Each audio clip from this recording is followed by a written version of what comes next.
জিন্দাবাদ।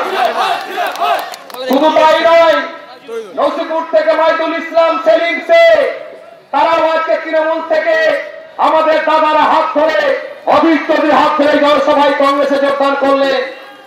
আর একটা ঘোষণা শুনে রাখুন, এসডিপিআই এর নেতৃত্বে মাইনুল হক খানের নেতৃত্বে টিটু শেখ, সামির শেখ, অজয় সিংহ, সাদেক শেখ, রকি শেখ, সোয়েব শেখ, সামিরুল শেখ ও মানিক শেখ তারাও আজকে অধীর চৌধুরীর হাত ধরে কংগ্রেসে যোগদান করলো।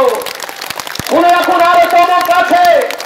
লালগোলা ব্লক তৃণমূল কংগ্রেসের সংখ্যালঘু সেনের যিনি সহসভাপতি জাহাঙ্গীর হোসেন আজ তিনি যোগদান করছেন, অধীর চৌধুরীর হাত ধরে তিনি পতাকা গ্রহণ করছেন। চমক আরো আছে, অপেক্ষা করুন। আগামী দিন শুধু কংগ্রেস আর কংগ্রেস।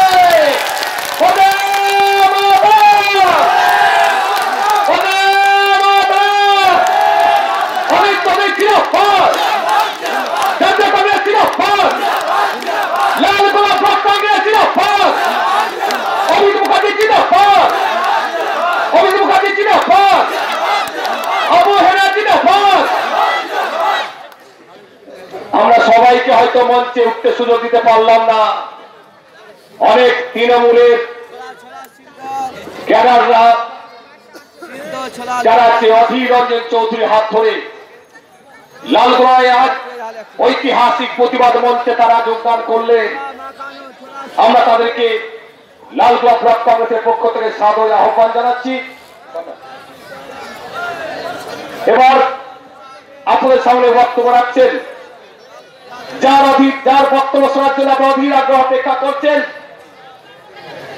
বাংলার লড়াকু মুখ